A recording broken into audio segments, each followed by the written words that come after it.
Israel and US going to leave Iran in a complete chaos? Do you think that there will be a civilian leader who could take over? Not Israel and not the US will decide who will lead the Iranian people.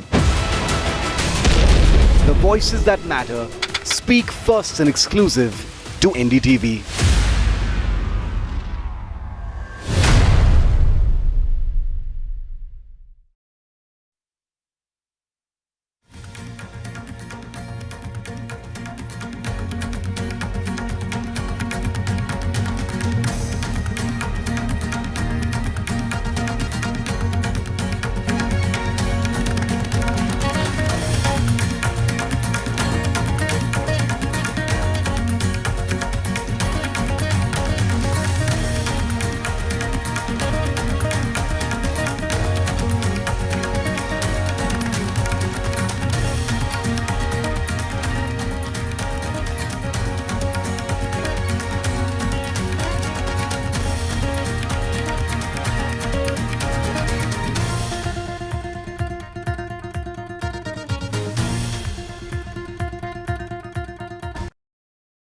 Across the country. He has tracked the pulse of power from Washington to Korea. Witnessed history being made.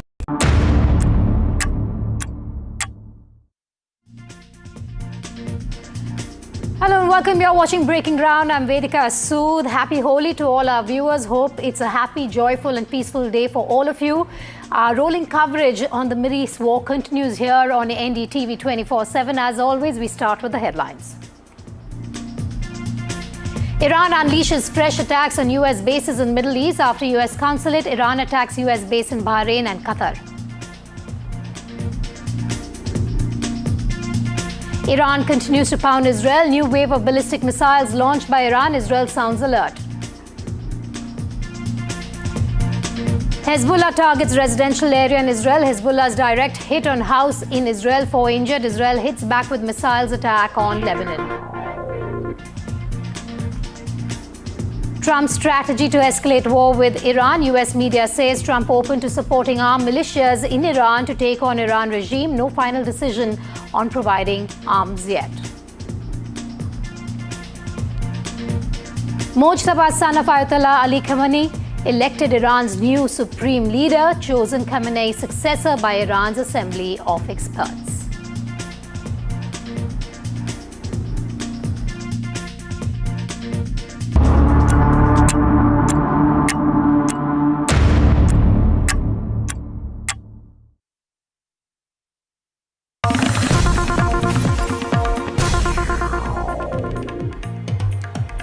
We start with some breaking news at the top of 12 p.m. The Israel-Iran war has escalated. We're now being told that Iran's 17th wave of strikes is underway and more than 40 missiles have been launched. Israel strikes Iran's aerial capabilities. Israel has also gone on to say that key Iran soldiers have been killed. Soldiers who operated defense system have been killed. So that's the latest that we have for you. Iran striking with its 17th wave of strikes against both the US as well as Israel. And you have Israel striking Iran's aerial capabilities. Aditya Raj called day 5 with him live from Israel at this point. Aditya, the latest, just take us through what you're seeing, because along with being our reporter on the ground, you're also witnessing what's been happening in the skies. Well, that's right, Vedika. Happy Holi to you from Israel.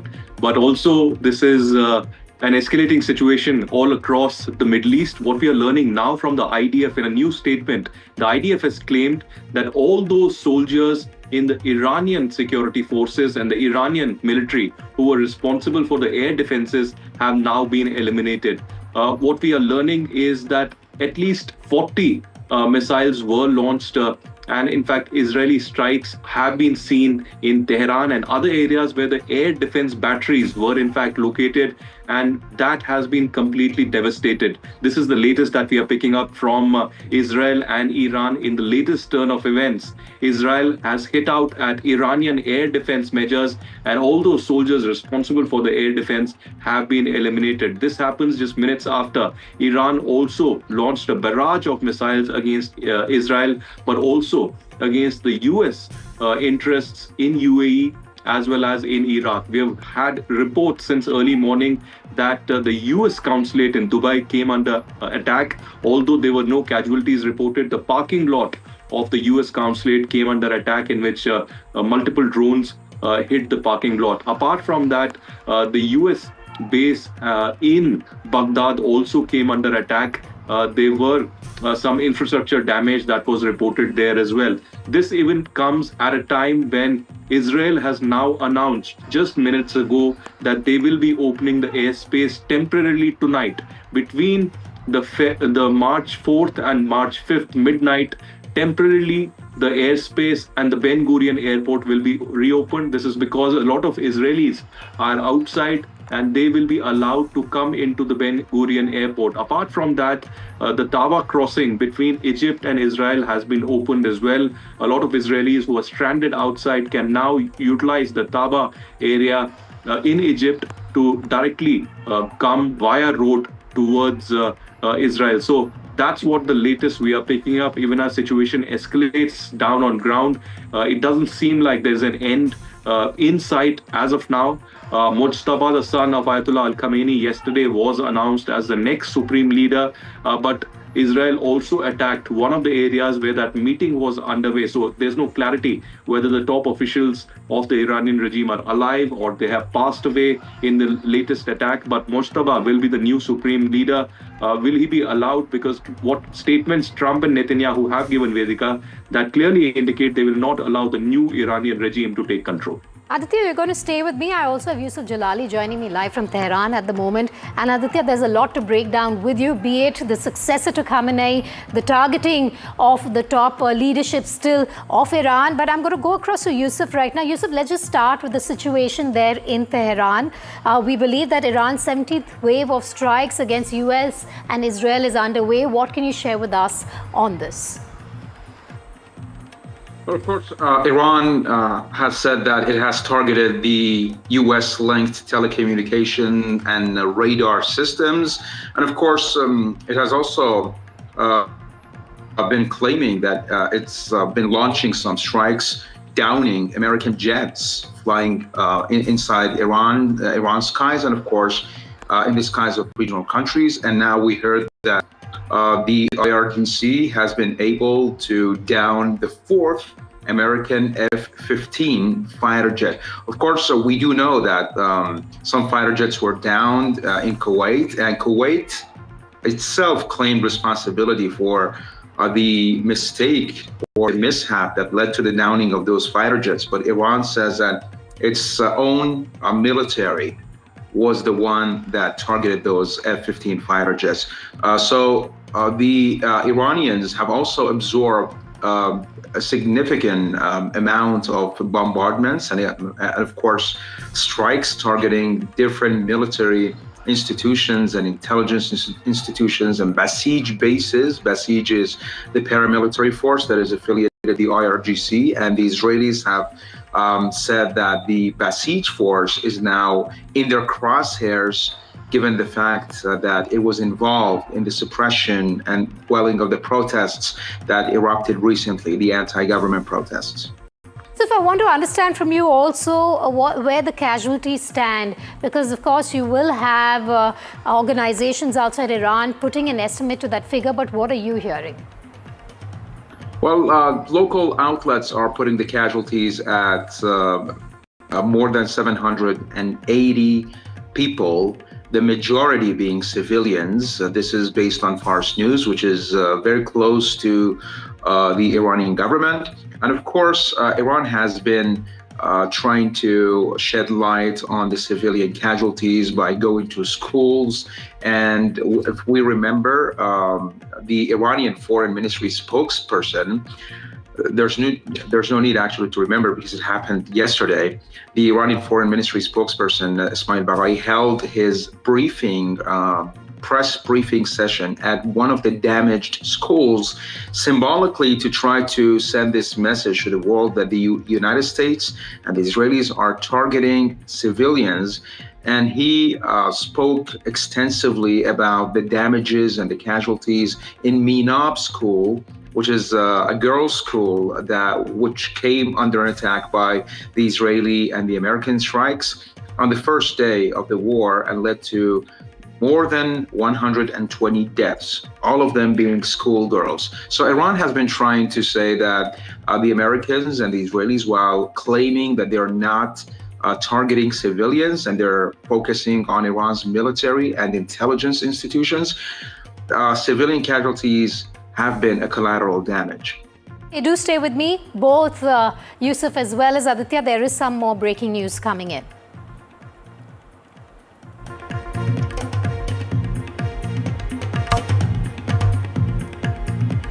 We're being told Iran's IRGC has claimed complete control of the Strait of Hormuz. The IRGC, which has pledged to close the Strait of Hormuz, maintains it has full control of the waterway, where Donald Trump has said he is prepared to deploy the Navy to escort tankers.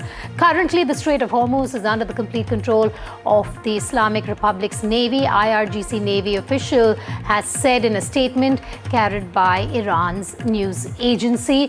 Going back to Aditya. Aditya, this seems to be a huge bottleneck. It's perhaps one of the most dangerous spaces now when it comes to a strait where you see the oil supplies have been passing from. It impacts so many countries, and Iran, for the fourth day continuously, has been claiming that they have control over this space. What does this mean in terms of the larger geopolitical picture at this point, especially when you've had Donald Trump saying that he will escort ships and vessels out of there if necessary?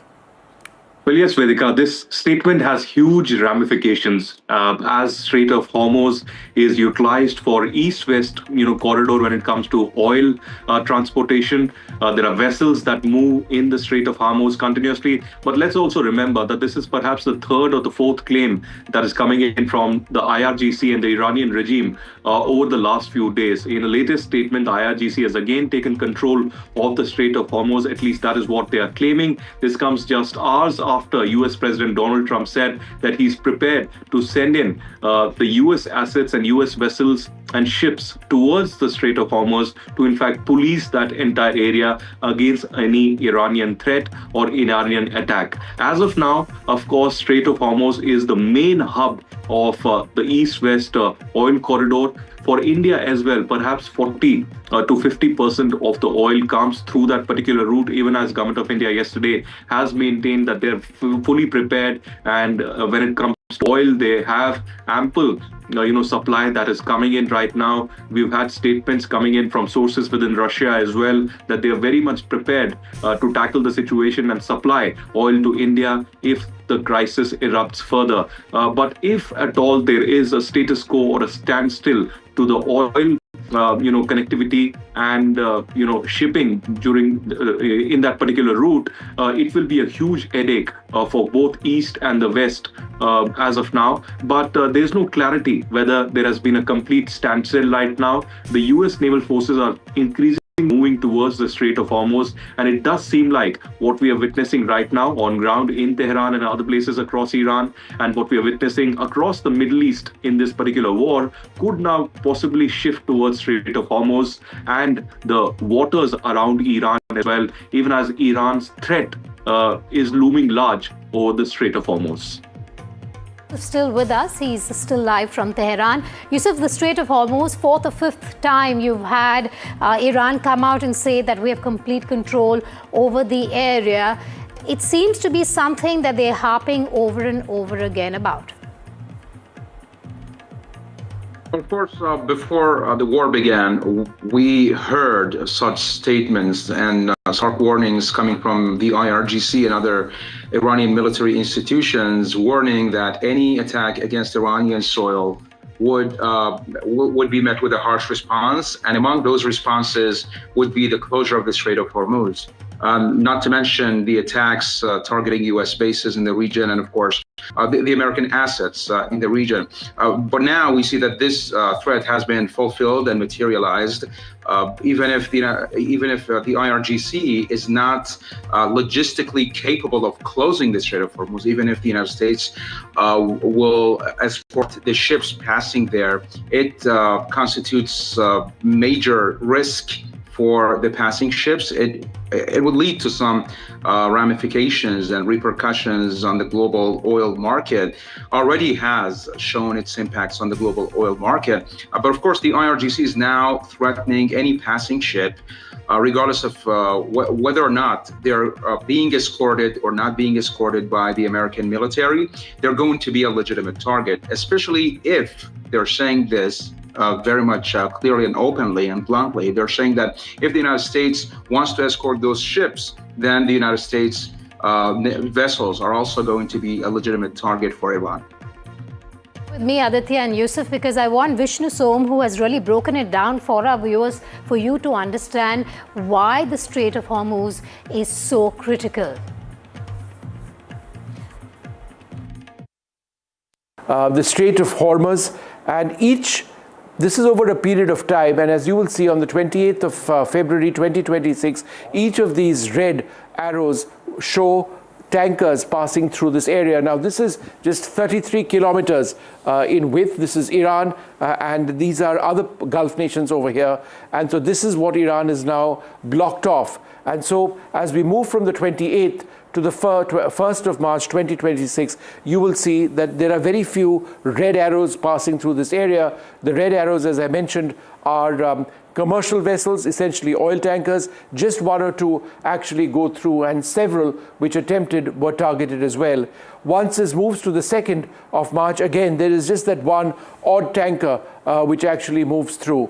The red ones are what we are looking at, and therefore this entire region is where oil tankers from across the world and off the coast of Fujairah, on the other side of the Strait of Hormuz, is where so many ships have assembled. And these, are from across the world. Some are, these ships would be looking to go through the Hormuz to Kuwait, to the United Arab Emirates, to Iraq as well. But they're stuck over here, and there are other ships which are stuck on the opposite side. This is a situation which is really critical because oil prices will be going up substantially, and this is the world's energy. A large percentage of it which comes of this area. But Iran has attacked many ships as the war rages out of control. Let's take you through the defining images on day 5 of the Mideast war. We start with Iran continuing to target US bases. Iran drones have now targeted US bases in Bahrain.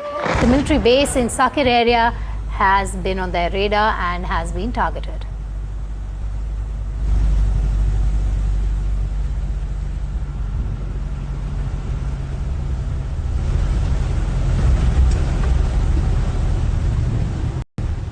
The night sky over Jerusalem flashes with interceptions as fresh Iranian rocket salvos streak in. Sirens blare across multiple cities, forcing residents repeatedly into shelters. The non-stop missile fire shows no signs of easing.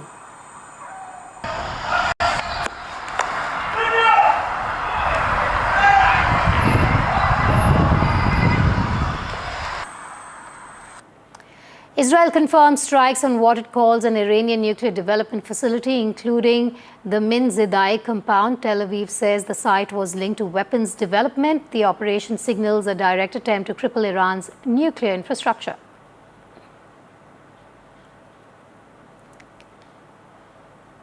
Israel has intensified attack on Hezbollah in Lebanon. 60 Hezbollah targets were hit by Israel as the IDF continues to target Hezbollah weapons storage sites.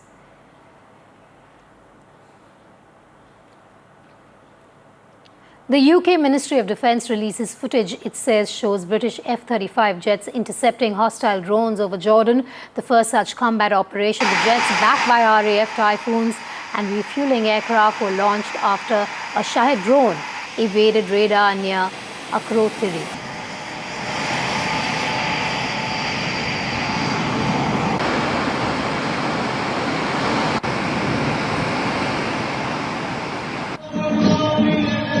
Mourning continues in Iran after the death of Ayatollah Khamenei. Large crowd of people in the city of Yazd was seen gathering on the streets to mourn the death of Iran's supreme leader.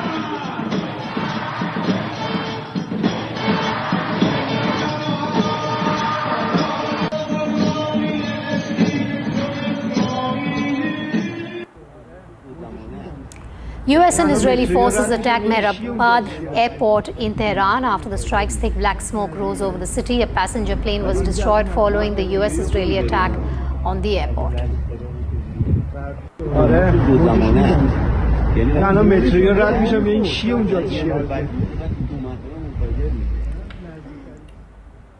Israel and US continue to bombard Iran. The video here shows aftermath of US-Israeli bombing on Azadi Square in Tehran.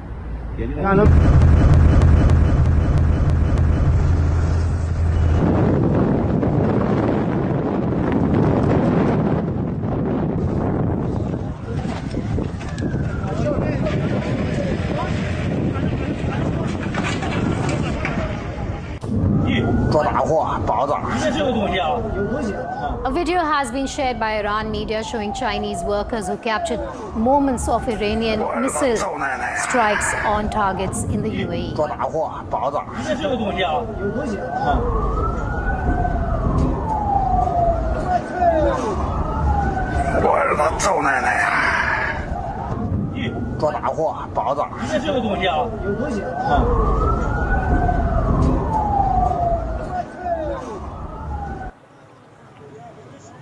In a fresh escalation, US-Israel strikes destroyed the Assembly of Experts building in Qom. Assembly of Experts is the clerical body responsible for appointing the next supreme leader. Reports suggest that a succession meeting was underway at the time.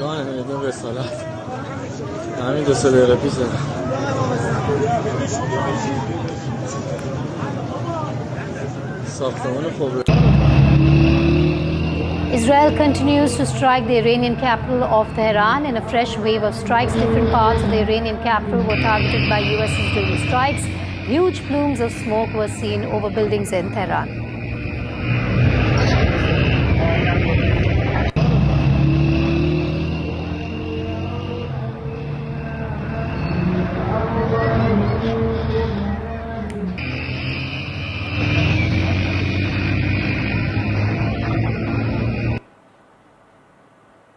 Israel Air Force has released a new video that shows a rocket launcher being hit in Golan. Israel has opened a new front against Iranian proxy Hezbollah in Lebanon.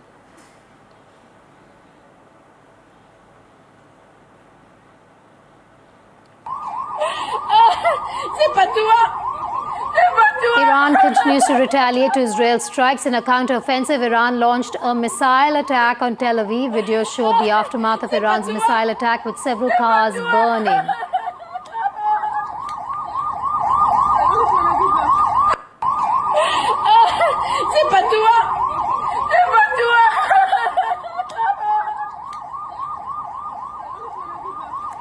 Images from Minab in Iran, where a girls' school was hit, show crowds mourning. The UN has called the strike that reportedly killed 150 students, quote-unquote, absolutely horrific.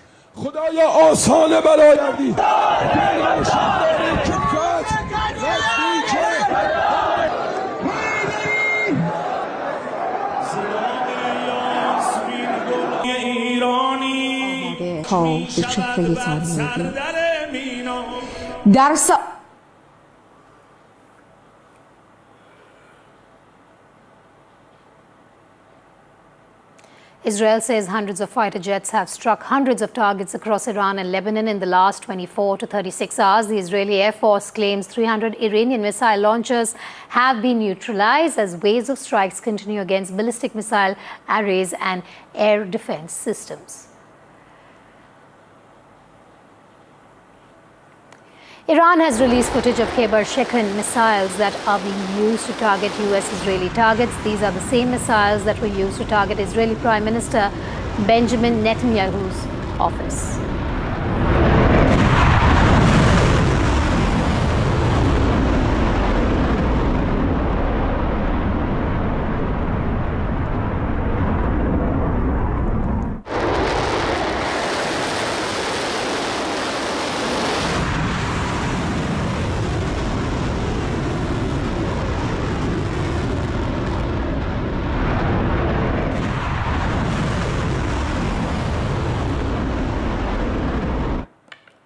US military has released a new set of images of Operation Epic Fury. The images show F-35 stealth fighters, F-18 Super Hornets, B-2 stealth bombers in action, and F-15 fighters of the kind that was struck down in Kuwait.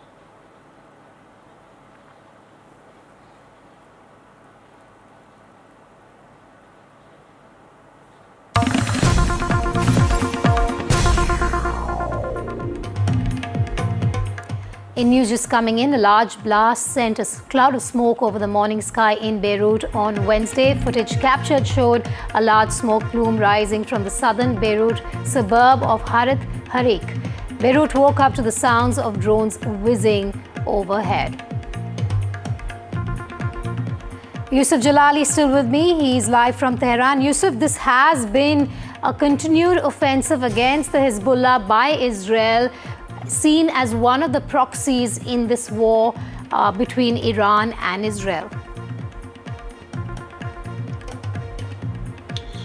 Well, of course, Hezbollah is Iran's regional ally, but the point is the Islamic Republic does not regard Hezbollah or any other regional militias or militia groups as its ally or as its proxies, so to speak. The Iranian officials have time and again said that these people, these folks do not take orders from Iran, and they have their own management, they have their own agenda, and they don't take orders or even be influenced by the Islamic Republic.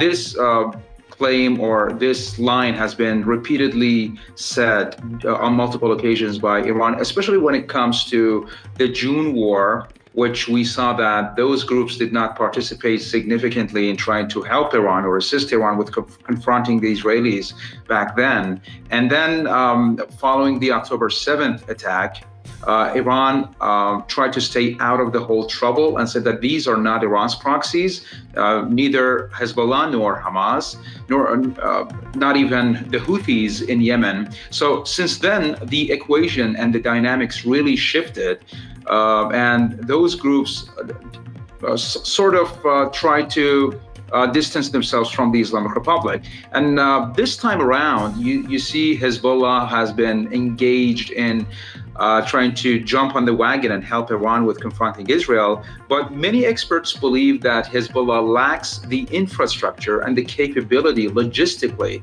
and even spiritually to try to stand against Israel at this moment, because they have absorbed significant damages from the Israelis months ago and then even years ago.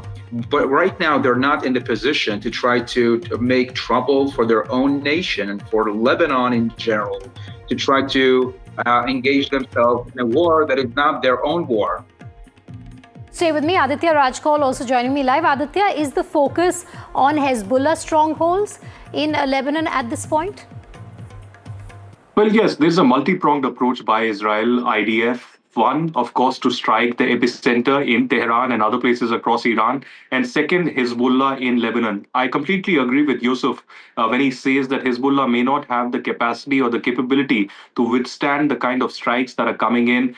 Because earlier, 2 years ago, it was a different scenario. But since then, a lot of water has flown down the river. We've had significant attacks against the Hezbollah. Hezbollah also has utilized a lot of missiles that were under its arsenal or the stockpile. We've seen significant leadership of the Hezbollah completely being eliminated. And who would forget the pager attacks that had happened also, in Lebanon against the Hezbollah. So Hezbollah may not be to withstand completely the northern border and engage the Israeli IDF, but certainly maybe flow in some kind of missile attacks. But the strategy of the Israeli IDF and the security forces has been to eliminate the threat at the roots. And that means the air defense mechanism is being completely shattered when it comes to Iran, and particularly in Tehran. And at the same time, all those batteries where from missiles are being launched are being traced and being devastated and destroyed completely in the fresh airstrikes, as we saw yesterday as well. Vedika? Aditya, Yusuf, stay with me. I'm going to come back to you while we bring the other updates to our viewers as well. Attacks have sharply escalated across the Middle East. In the latest, Iran drones have targeted U.S. base in Bahrain. Remember, over the past 2 days, U.S. embassies in Kuwait and Riyadh have also been targeted. Iran has also fired a fresh wave of ballistic missiles at Israel. Ballistic missiles were seen over Tel Aviv. As per U.S. government, Iran had launched 500 missiles, 200 drones at them so far. Earlier, Iran's Mehrabad airport in Tehran was struck in a major blow as part of the ongoing military action, with smoke seen over the capital following what Iranian sources describe as US-Israeli strikes on key targets. US President Donald Trump, meanwhile, maintained that Iran wanted to attack first and that US and Israel preempted that and attacked first. We were having negotiations with these lunatics, and it was my opinion that they were going to attack first. They were going to attack. If we didn't do it, they were going to attack first. I felt strongly about that. And we have great negotiators, great people that do this very successfully and have done it all their lives very successful. And based on the way the negotiation was going, I think they were going to attack first. And I didn't want that to happen. So if anything, I might have forced Israel's hand. But Israel was ready and we were ready, and we've had a very, very powerful impact because virtually everything they have has been knocked out now. Their missile count is going way down. NDTV Senior Managing Editor Vishnu Som will now take you through some satellite images which show the impact of the war. Here's a look.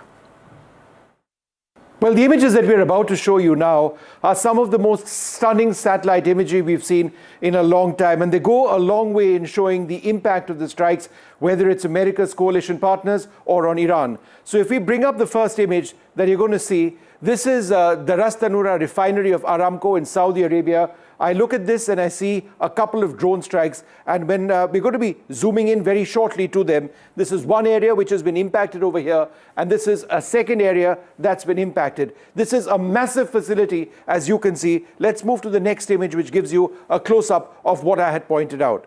So the next image over here that you see, if we can move to the next image, is of towers in this oil refinery. There are firefighting efforts which are on. You can see the water sprays, actually the jets being used to put out the fire in this particular area, which, as I understand it, by and large has been put out. So this is an extreme close-up of this particular facility and the fire which broke out in this area, all of it completely charred. The next image also from this facility shows a large area which has been fully charred over here. Right? These are the areas which have been impacted by either the missile strikes or in fact may have been impacted by a drone strike, as it were. This comes, the attack on oil facilities, at a time when Iran has said that they want to block the Straits of Hormuz, where all of this oil would actually flow through. We're going to be looking at that situation in our later bulletins. But let's move now to some more images of strikes. These are strikes by America and Israel on Chura Bulk A, which is a drone base. This is an image earlier on before the war began. You can see a couple of hangars over here and a hangar over here. This is where drones used to be kept. If we go to the next picture, you'll see that it's been completely destroyed. That hangar has been completely destroyed. Zoom in over here to this hangar. It has been completely obliterated, as you can see. And the lower one as well over here, it's been completely obliterated as a result of strikes. It's unclear to us if it's an Israeli or American strike. That they won't tell us. But the next image is a split screen, a before and after. Before, this was the hangar that I was referring to on the 26th of February in this drone base in Iran. This is the other one as well. But if you move and over here and take a look, it's been destroyed, completely obliterated, as you can see in the Israeli or American attacks. But let's take a look now at some of the other images. The next image that you see is Iran's Bandar Abbas port. We've got a couple of split screen images. There's a lot of smoke, which you can see over here, as multiple areas in Bandar Abbas, which lies right on the Persian Gulf to the very south of Iran. That's what has been struck. And you can also take a look over here in Bandar Abbas of a ship in that area which has been hit. Moving on now to the next image of Bandar Abbas, we can actually see a larger area which has been impacted over here as a result of the smoke that you see on the ground over there. These are very, very intense attacks which have taken place. Let's move on now to the next set of images. This is the Jabal Ali port on the United Arab Emirates. Smoke in two places. This is an image from the 1st of March. This has now settled down a great deal, but this is one image that we can show you of the smoke which actually took place over here on the 1st. That's been put out. These were drone strikes, and there's a second area over here where this also took place. All right, so these are two areas which we can focus on. Let's move now to see if there are any other images. And this is the final set of images. This is in Iran on the Natanz nuclear facility.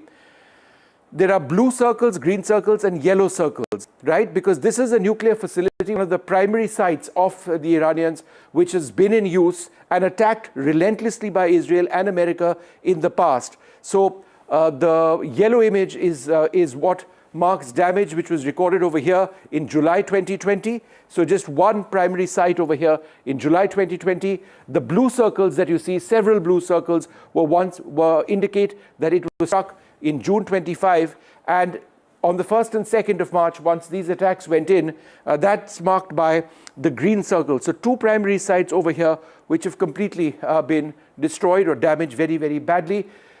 At this stage, Iran continues to be pummeled in many, many places. The big question, how much longer can it militarily last out? But they say that they've decentralized their forces and they continue to fight.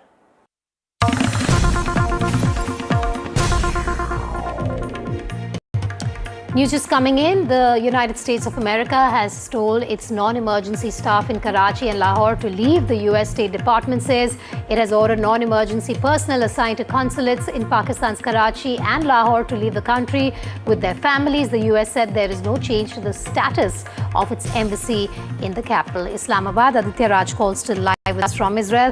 Aditya, precautionary measures being taken, and this comes after you've had the U.S. also come out and say that there's very little they can do when it comes to some of the spaces where the embassies are in terms of pushing their people out.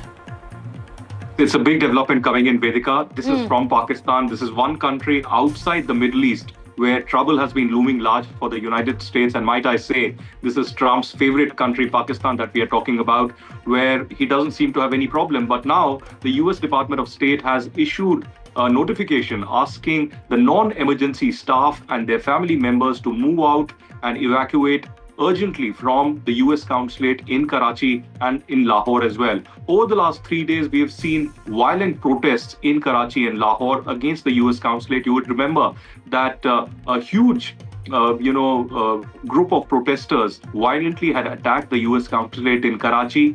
In fact, in protests all across Pakistan against US and Israel, till now 24 people have been killed.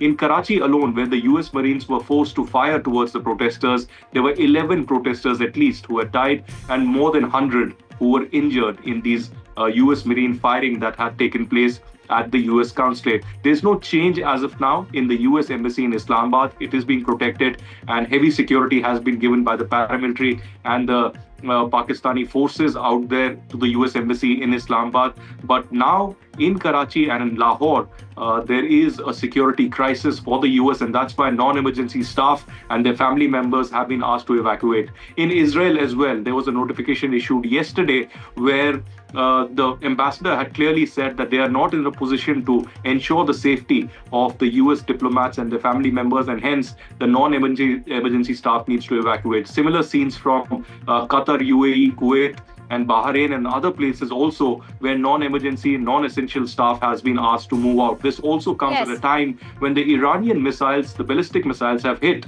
and the drones have hit several US consulates and US bases across the Middle East, even as the confrontation continues. Stay with me. I have managing editor Shiv Arur also joining me from the newsroom. Shiv, this is the first area outside the Middle East where you have the US asking its non-emergency staff to leave. Frankly, I'm a little surprised, Vedika, that it took so long for the United States to actually issue this order, given that over 20 people were killed, by US Marines as they stormed the US consulate in Karachi 2 days ago. It was one of the most violent incidents. Multiple gunshots happened. This huge Pakistani mob attempted to storm the Karachi consulate, and you saw what happened. It was a very, very violent, ugly scene, and over 20 people killed as a result of their attempt to take over the US consulate was something out of the series Homeland, where a very similar thing actually does happen. So for the United States to be reacting 2 days later and finally waking up to the fact that its staff are actually at risk in its consulate in Lahore and Karachi is a tad bit surprising. But I would also put that down to perhaps assurances made by the Shehbaz Sharif government, that people in these consulates would be safe. But clearly Trump is taking no chances. The department, the the State Department of the United States is clearly taking no chances with a country like Pakistan, which has never been able to completely, reassure outsiders. It has never been able to completely keep people safe on its soil. And therefore, this a terrible incident in which over 20 Pakistani citizens had to be gunned down by US Marines because they were simply physically threatening staff and trying to enter that consulate has meant that this is an unprecedented step the US has taken. And you're right that unlike in the Gulf where the threat to those embassies and consulates is from Iranian missiles, here it is from one of America's major non-NATO allies. Pakistan is a major non-NATO ally, and Pakistani people are threatening American staff. That is what the world has come to. I wonder if this will have an echo diplomatically speaking as well, but a huge slap in the face of Pakistan that the United States is asking its non-emergency staff to leave from these two key cities. I'm wondering whether Islamabad will be next, Vedika. Let's take a step back and look at the bigger picture here. We're not only talking about the embassies in the Middle East that have been impacted, some of them also being told their staff as well as US nationals, we can't help you find your way out. Now we're seeing this happening in Pakistan, where you have the US embassy asking non-essential staff to move out. The question I have for you then is, did the US really have a roadmap when they went into this conflict, given that we're seeing the repercussions on the ground for US nationals? You're asking the question, Vedika, that virtually every strategic affairs analyst is asking at this point of time. Companies that do global trade and economics are paying analysts millions of dollars to give them, an understanding that can answer precisely that question. Did America have a roadmap as to what to do next? Did they expect this conflict to last this long? Wasn't a decapitation strike meant to be, a very lightning quick combat operation without dragging on for so long? Today, we're into the 5th day of this conflict. The ambit of the conflict is spreading, as we can see in Pakistan as well. Every single Gulf state is directly affected by the combat. Lebanon is about to be invaded from the ground by Israel, making this one of the biggest conflagrations in the Middle East in living memory, even compared to what happened in the 1980s. And therefore, Trump talking about, mocking Iran yesterday and saying that, they are no longer in a position to surrender because we've got this under control. The fact that since last night, combat operations have significantly increased, Vedika, with much more, airstrikes, many more airstrikes actually happening inside Iran. Yes. The message conveyed to me, at least from all this distance away, is that I think the attackers may have underestimated Iran's capacity to hit back and the ability to make the combat actually last this long with a semblance of command and control as far as the Iranian military is concerned. So the echo you're seeing in Pakistan and elsewhere is clearly just a sign of that.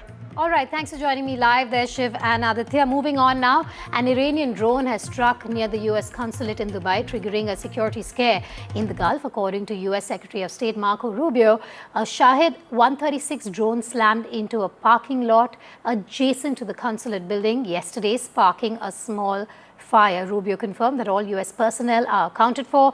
Dubai authorities say the blaze was quickly extinguished and no casualties were reported. In the aftermath, police ramped up security, sealed off roads around the consulate and increased patrol presence overnight.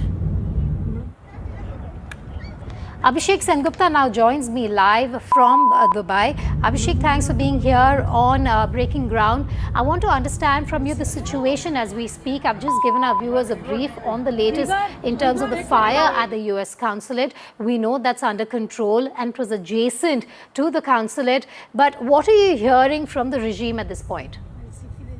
Yeah, in fact, fire was put out. In fact, pictures of the fires completely extinguished went up in about an hour's time from when the first reports of a fire emerged. So just around midnight last night, we encountered reports of US consulate, which is in Al Seef area. It's a busy area, old part of Dubai. It's near Bar Dubai. The old temple used to be there for decades, so a lot of Indian residents, neighborhoods there. So I got a lot of videos circulating, but within minutes the The Dubai media office officially confirmed that yes, there's been a drone incident. There was a fire. It was raging. And an hour from then, the fire was completely put out. So situation's absolutely normal now. Marco Rubio, the U.S. Secretary of State, also confirmed that all U.S. personnel have been accounted for, which means there was zero casualty and, of course, no material damage. So you can imagine this is possibly...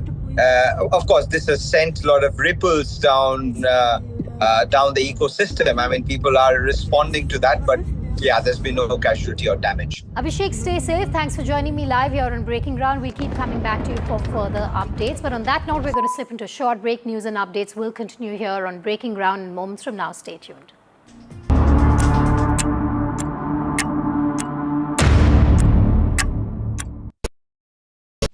The man behind Roaring Lion. Can you say a word?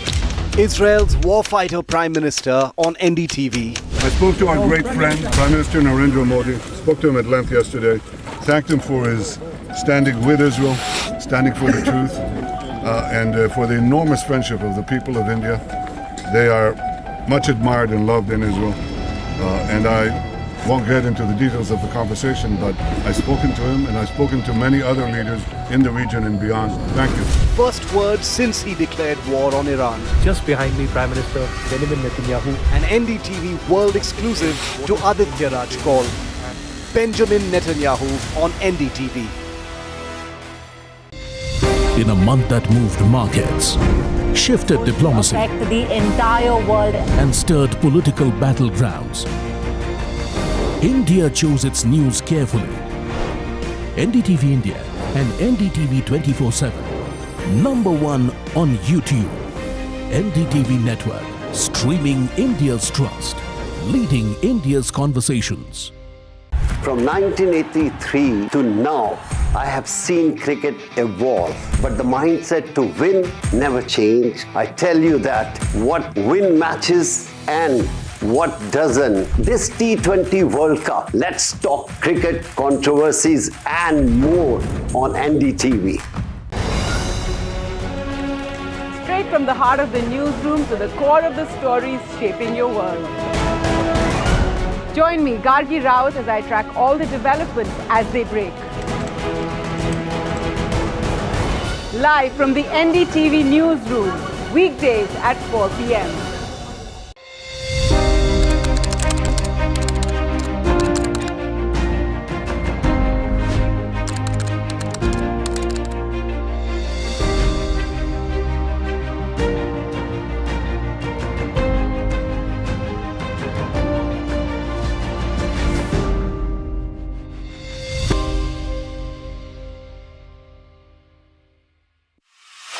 Stage that brings together India's most compelling creative voices. NDTV का creator मंच है. Where stories are shared, ideas are exchanged, and culture takes center stage. जब देश पे हमला होगा तो सब एक. आजकल चल क्या रहा है सिचुएशनशिप, आपको पता क्या होता है? कभी मैं कह नहीं पाया. It's okay यार. NDTV Creators Munch, where creative India comes together. हो सकता है ये कहानी बन जाए और क्रिएटर्स मंच के नाम से किसी दिन मैं रिलीज कर दूं.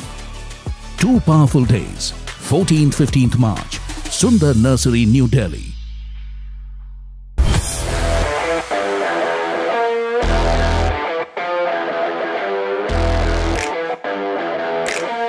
First India tour in your city. Rock on with Shankar Ehsaan Loy and Siddharth Mahadevan and Shivam Mahadevan. 5 times melody, 5 times masti with NDTV Good Times. Go, grab your tickets. The front lines of Kargil. The fury of Operation Sindoor. So many attacks. The chaos and cries of disaster zones. To fighter jet cockpits. And the world's most defining interviews. It's incredible. He has seen history break. Live, unfiltered, 20,000 hours of live broadcasting. Welcome to Left, Right and Center. Hard fact, debates, War-struck country, hard questions, in the Ukraine, 30 years of trust. in the Kargil area, North Ukraine, in France, in Italy, at Srinagar, Vishnu Shom for NDTV. Vishnu Shom, only on NDTV. Money, fame, dirty money, fame. Spending millions every day, but I still the same. Ganti baji, jingle, jingle, jingle, jingle, jingle, jingle. Bas aaj ka jingle, jingle, jingle, jingle, jingle, jingle. Chal kare thode single, single, single, single, single, single. Kyunki tu hai single, single, single, single, single.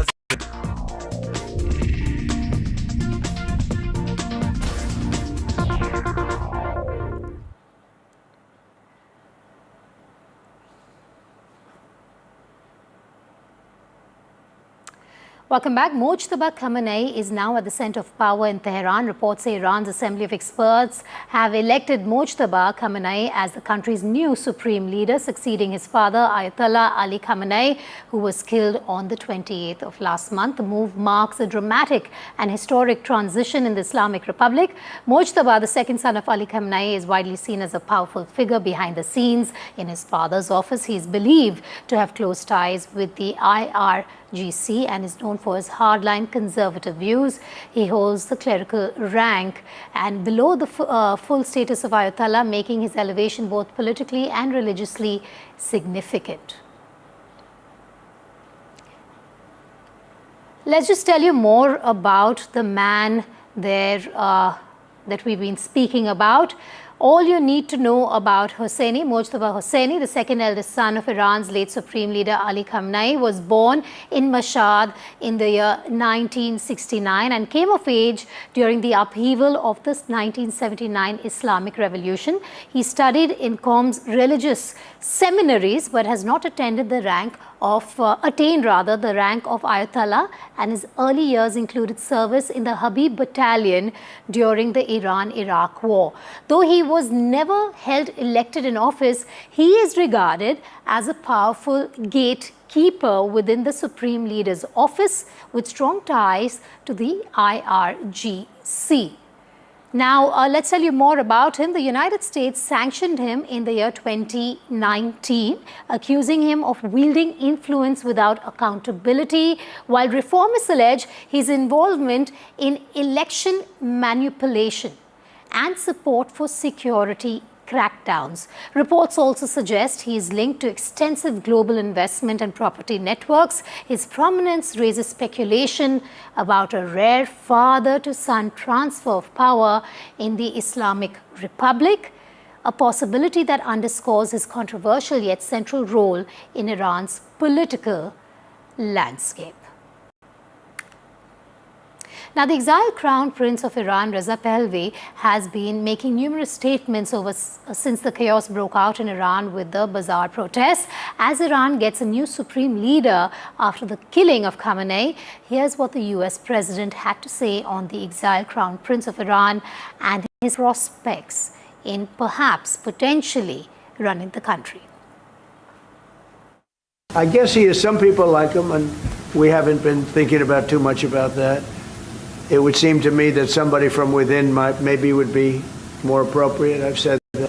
He looks like a very nice person, but it would seem to me that somebody that's there, that's currently popular, if there's such a person, but we have people like that. We have people that were more moderate. You know, these were radical lunatics, and you know what they get? They get nothing. All they do is kill people. A video received by Iran International shows people inside Iran's capital dancing to a DJ remix built around President Trump saying, "Ayatollah Khamenei is dead." We leave you with that video. Iran's formerly supreme leader, Ayatollah Khamenei is dead.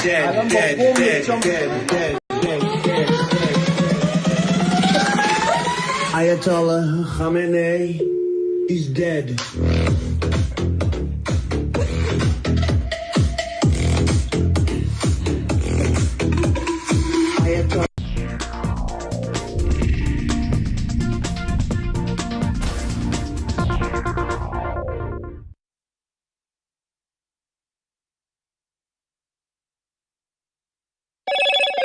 Hello, Moto. Motorola, India's leading AI smartphone brand. Motorola Signature, India's #1 camera phone. Grab Motorola Signature today.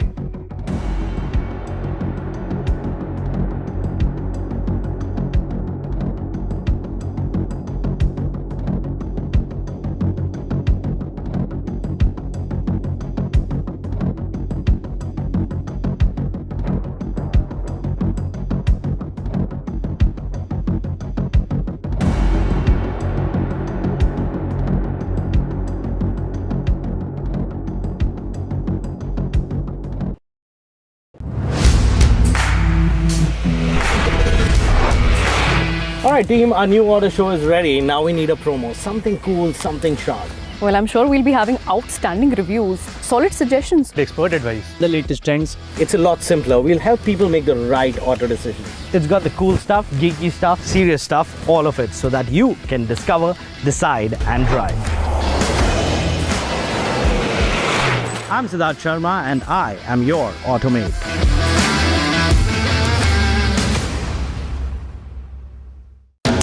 After the roaring success in Delhi, Hyderabad and Mumbai, the NDTV DP World PGTI Golf Pro-Am now travels to Ahmedabad. India's finest professionals, the city's most accomplished business leaders. Great golf, great company. NDTV DP World PGTI Golf Pro-Am. The course of champions, the conversation of leaders. 8th March, Kalhar Blues and Greens, Ahmedabad. को यहाँ से जाना ही होगा। जय मां Durga! There is no bigger battle in 2026.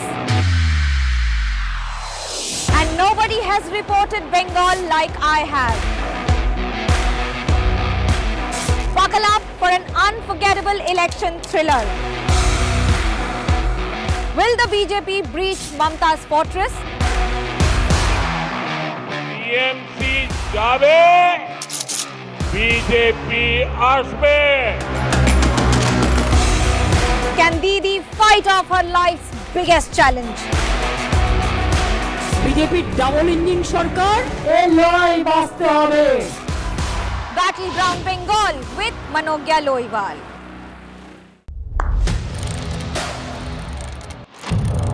What seems settled for me is unfinished business. So I rewind, I pause, I reflect, I dig until what's buried stands up to be counted. Breaking ground, not just headlines, the meaning behind them. This is Breaking Ground with me, Vedika Sood.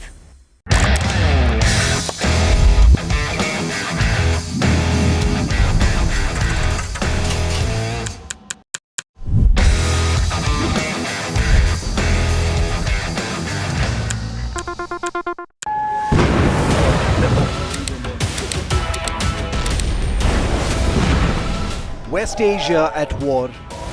Netanyahu thanks Prime Minister on NDTV. I spoke to our great friend, Prime Minister Narendra Modi, spoke to him at length yesterday, thanked him for his standing with Israel, standing for the truth. Israel opposition leader Yair Lapid speaks to NDTV. Is there going to be an Iranian Gandhi who will free his own people from oppression? So it's up to them.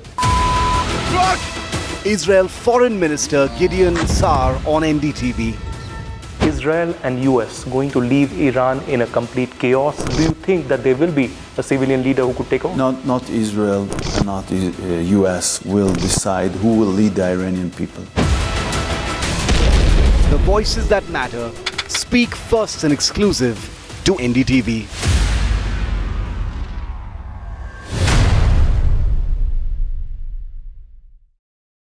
Across the country.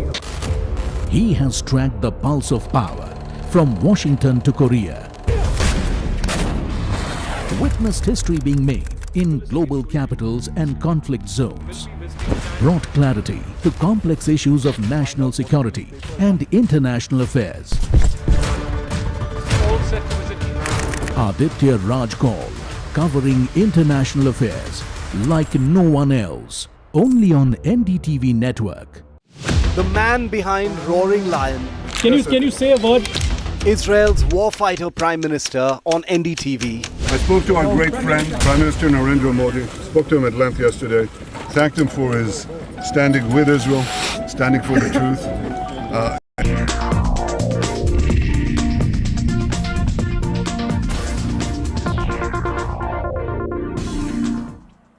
Welcome back. You're watching Breaking Ground at 1 p.m. I'm Vedika Sood. Here's wishing all our viewers a very happy Holi. First, as always, we'll take you through the headlines, which continues our rolling coverage on the Mid East crisis. Iran unleashes fresh attacks on U.S. bases in Middle East after U.S. consulate. Iran attacks U.S. base in Bahrain and Qatar.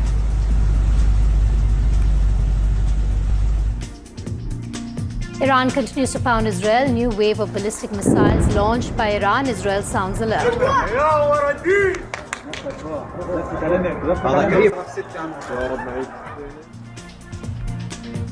U.S. President Donald Trump's strategy to escalate war with Iran. U.S. media says Trump open to supporting armed militias in Iran to take on the Iranian regime. No final decision on providing arms yet. Hezbollah targets residential area in Israel. Hezbollah's direct hit on house in Israel, 4 injured. Israel hits back with missiles attack on Lebanon.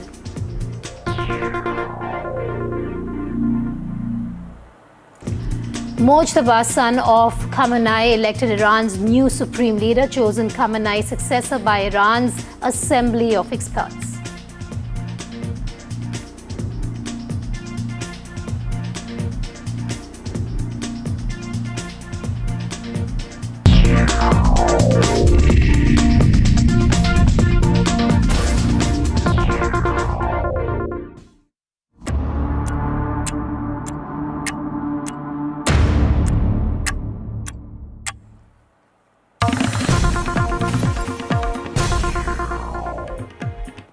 We begin with breaking news at the top of 1 p.m. here on Breaking Ground. Iran has claimed the largest U.S. radar in the Gulf has been destroyed.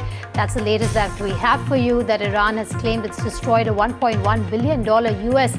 AN/FPS-132 radars. Now, radars such as AN/FPS-132 are indispensable for modern air defense system because they enable timely detection, tracking, and interception. Let's go across to Ghazali, who joins me live. Ghazali, if true, this is a huge loss for the US because for the modern air defense system, radars such as the one we're talking about are indispensable.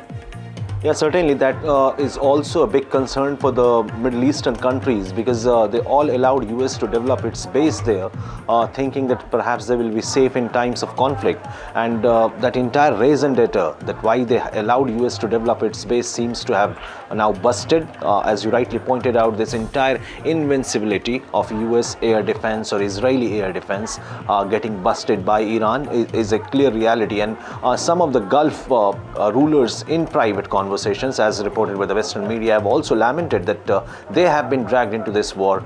They were not part of this war. It was Israel and US's war with Iran, but the war has been brought to their doorstep, and they are in a dilemma as well because they don't want to get dragged into the war. So that is why there has been no offensive from the Gulf countries, despite Iran repeatedly, till the 5th day today, has been attacking all the US assets in the region.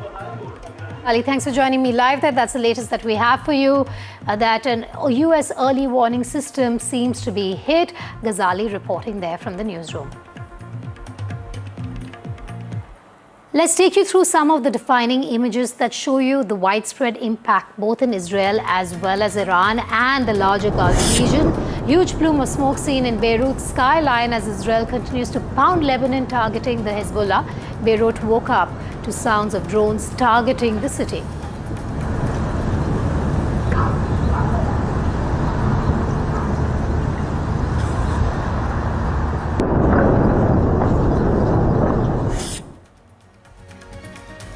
Iran continues to target US bases. Iran drones have now targeted a US base in Bahrain. The military base in Sakir area was hit.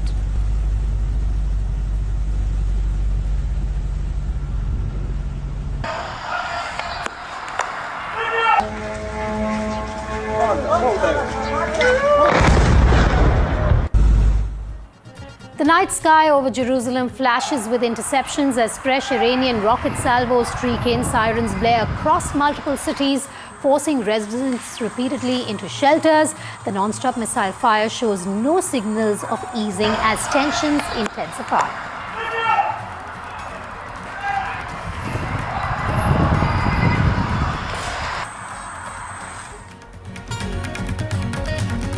Video shows an Iranian missile that failed and fell within Iranian territory. The missile failed and reportedly hit civilians in the area.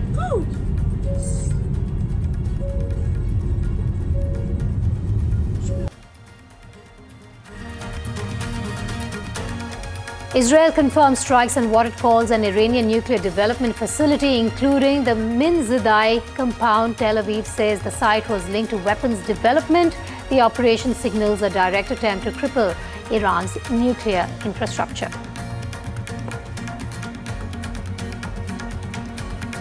The UK Ministry of Defence releases footage it says shows British F-35 jets intercepting hostile drones over Jordan, the first such combat operation. The jets, backed by RAF Typhoons and refueling aircraft, were launched after a Shahid drone evaded radar near Akrotiri.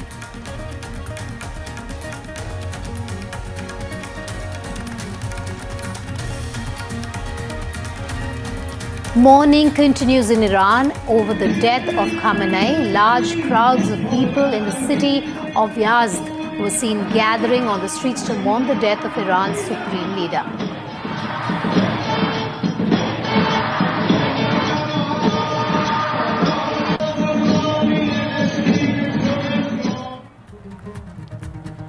US and Israeli forces attacked Mehrabad airport in Tehran. After the strikes, thick black smoke rose over the city.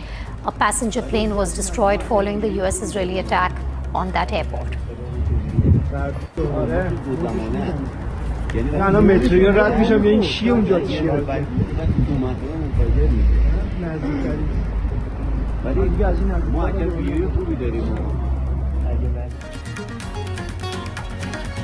Israel and US continue to bombard Iran. The video here shows aftermath of US-Israeli bombing on Azadi Square in Tehran.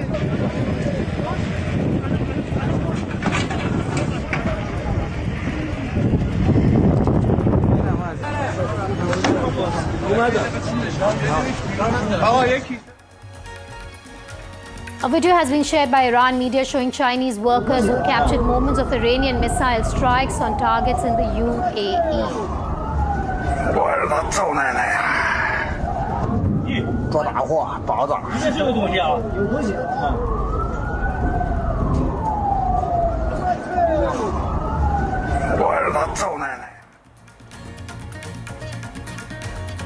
Images from Minab in Iran, where a girls' school was hit, show crowds mourning. The UN has called the strike that reportedly killed 150 students absolutely horrific.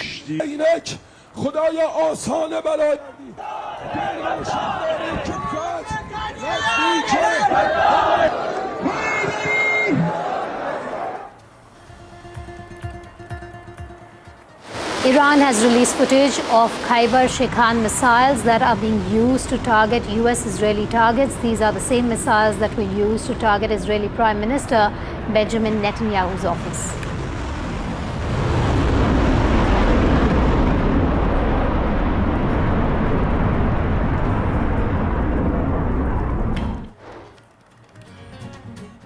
On to other updates. Attacks have sharply escalated across the Middle East. In the latest, Israel Air Force has targeted Hezbollah bombing parts of South Beirut. This is Israel's continuous targeting of Hezbollah infrastructure inside Lebanon. Iran has also fired a fresh wave of ballistic missiles at Israel. Ballistic missiles were seen over Tel Aviv. As per US government, Iran had launched 500 missiles and 200 drones at them so far. Earlier, Iran's Mehrabad airport that we just brought to you the visuals and the impact on it in Tehran was struck in a major blow as part of ongoing military action, with smoke seen over the capital following what Iranian sources describe as US-Israeli strikes on key targets. US President Donald Trump, meanwhile, maintained that Iran wanted to attack first and that the US and Israel preempted that and attacked first. We were having negotiations with these lunatics, and it was my opinion that they were going to attack first. They were going to attack. If we didn't do it, they were going to attack first. I felt strongly about that. And we have great negotiators, great people, people that do this very successfully and have done it all their lives very successful. And based on the way the negotiation was going, I think they were going to attack first. And I didn't want that to happen. So if anything, I might have forced Israel's hand. But Israel was ready and we were ready, and we've had a very, very powerful impact because virtually everything they have has been knocked out now. Their missile count is going way down. This is an escalating situation all across the Middle East. What we are learning now from the IDF in a new statement, the IDF has claimed that all those soldiers in the Iranian security forces and the Iranian military who were responsible for the air defenses have now been eliminated. What we are learning is that at least 40 missiles were launched, and in fact, Israeli strikes have been seen in Tehran and other areas where the air defense batteries were in fact located, and that has been completely devastated. This is the latest that we are picking up from Israel and Iran. In the latest turn of events, Israel has hit out at Iranian air defense measures, and all those soldiers responsible for the air defense have been eliminated. This happens just minutes after Iran also launched a barrage of missiles against Israel, but also against the US interests in UAE as well as in Iraq. We have had reports since early morning that the US consulate in Dubai came under attack. Although there were no casualties reported, the parking lot of the US consulate came under attack, in which multiple drones hit the parking lot. Apart from that, the US base in Baghdad also came under attack. There were some infrastructure damage that was reported there as well. Now, Iran has made it very clear that it will continue to target US bases, military bases and establishments across the Middle East. I'm going to put up for you a map now that shows the impact of what they have said. Across the Middle East, as you can see here, a lot of those military bases have been hit, be it Jordan, Syria, Saudi Arabia, Egypt, Iran, Bahrain, Qatar, UAE, Oman, Yemen, Israel, Iraq. You're seeing, especially in the Middle East areas here, how it has been hit, be it Iraq, be it Saudi Arabia, where you're seeing a lot of those military bases that have been hit, the UAE as well. So that is the impact when it comes to Iran striking US bases in the Middle East. Now let's put up another graphic for you. This shows how America has closed some of its embassies in the Middle East. In Saudi Arabia, embassy urges Americans to shelter in place. Remember, yesterday they said that we cannot help the US nationals here. You take the help of the regime there, but we cannot even back that up by saying it's safe to go or not. So US nationals in the area have been left to themselves. Moving on to Lebanon now. The embassy there closed due to ongoing regional tensions. Also, as part of the ongoing regional tensions, the Kuwait embassy has been closed indefinitely. So you're seeing the impact when it comes to Iran stating that it will continue to target all the establishments linked to the US, be it the embassies, the consulates, be it the military bases. They will be impacted, and we've seen some of that through the maps that we have just brought to you. Now, talking about drones, the Shahed 136 drones, cheap one-way attack weapons, have been pounding targets across the Middle East, striking US bases, oil facilities and even civilian buildings. US-made Patriot air defense systems have intercepted most of them, but at a steep cost. Shiv Arur breaks down the economics and the strategy behind Iran's drones versus America's Patriots. I want to show you just how cheap these drones are compared to more advanced drones that are used for similar missions. First of all, how do they actually change the game? They are low cost, which means they are expendable and there is no financial pinch. They are very, very easy to build. You saw that drone, a man was just manhandling it, which means they are elementary, they're rudimentary, they're simple and easy to build very quickly in large numbers at scale. Number 3, disproportionate capability for damage. You've seen the Shahed smashing into targets in different Gulf countries and causing untold damage, which means a $35,000 drone is capable of causing a geometrically more amount of damage than it was built for. It's cheap enough to deploy in swarms because the operator doesn't mind losing them. They can be sent out in large numbers. They deplete the air defenses of countries like Israel and others by forcing their air defense systems to constantly send out missiles to engage them. Therefore, you're depleting the enemy's air defenses. The attacker spends thousands of dollars. The defender spends millions of dollars. That is the mathematical key to how these drones actually work. Now let's show you a little bit about the figures. I showed you the Shahed drone, which is where this entire story started. They cost anywhere between $20,000 to $30,000 a piece. The Lucas drone, which was inspired by the Shahed and in fact was reverse engineered, is just slightly more costly at about $35,000. An Israeli suicide drone with similar capabilities called the Harop costs about $1 million. India operates these drones. Slightly more capable drones like the Hermes, which are more for surveillance, they cost about $6 million. The MQ-9 Reaper, which is the Rolls-Royce of attack drones, which are capable of firing missiles and staying in the air for extended periods of time, can you believe it? They cost about $30 million a piece. And then there's the Global Hawk, which is a very, very long range, very high altitude, absolutely advanced drone for surveillance purposes, costs $100 million, about as much as an advanced fighter aircraft. So where is $35,000 and where is $30 million? That is the kind of mathematics we're talking about, and that is the kind of range of prices we're talking about as far as drones are concerned.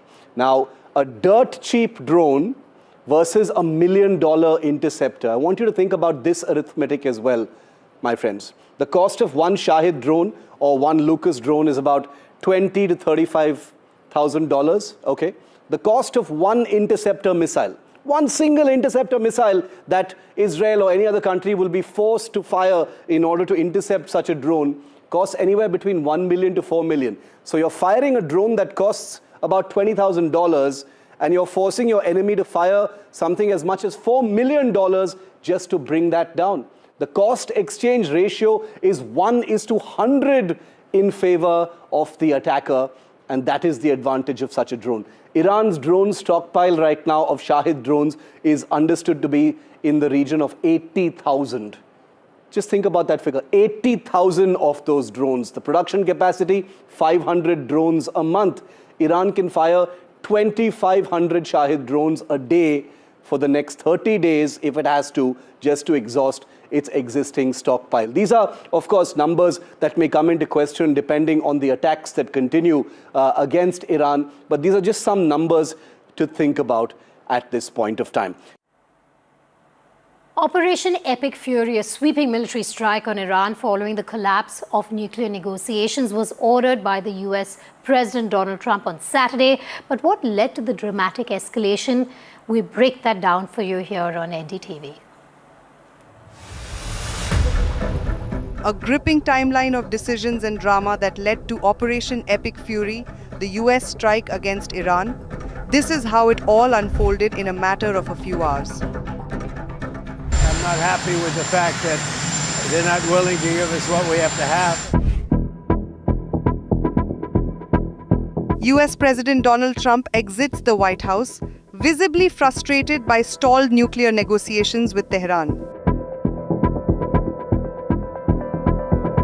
Aboard Air Force One en route to Texas, Trump makes a historic and controversial decision. He orders the launch of Operation Epic Fury.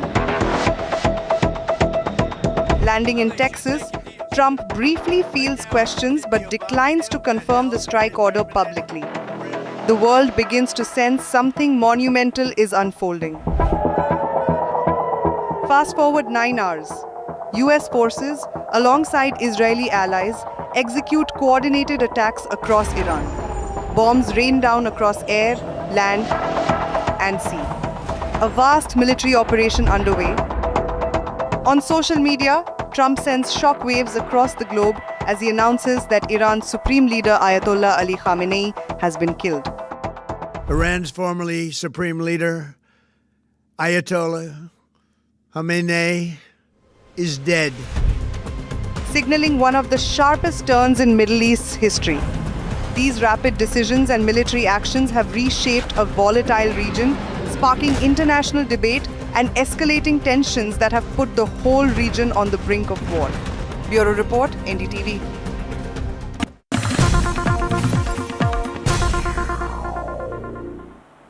In news just coming in, Israel has intensified its attack on Hezbollah. Fresh strikes in Lebanon taking place. This is a part of their concerted effort to eliminate the Hezbollah faction, which has been seen as a proxy in terms of the war against Israel with the support of Iran. Ghazali joining me live. Ghazali, there is this effort to continue striking Hezbollah at this point, like I said, being seen as a proxy in this war in support of Iran. See, the entire intent is not just to weaken Hezbollah. Hezbollah is already weakened, but it's also to put pressure on the Lebanese government that their forces should not come in between while this ground invasion by Israel into the southern side of Lebanon has initiated since yesterday.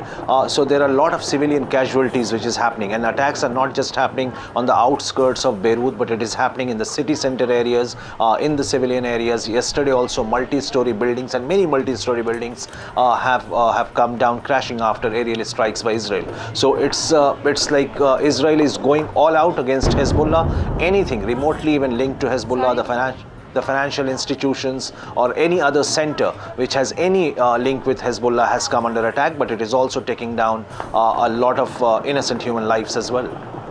Okay, Ghazali, thanks for joining me live on that developing story. We, of course, will bring all the developments here on Breaking Ground to our viewers. That's the latest that we have for you. Fresh Israeli strikes in Lebanon. Now, former U.S. Secretary advisor's Iran war prediction says a timeline cannot be put on the war in Iran. My colleague Padmaja Joshi spoke with him. Listen in.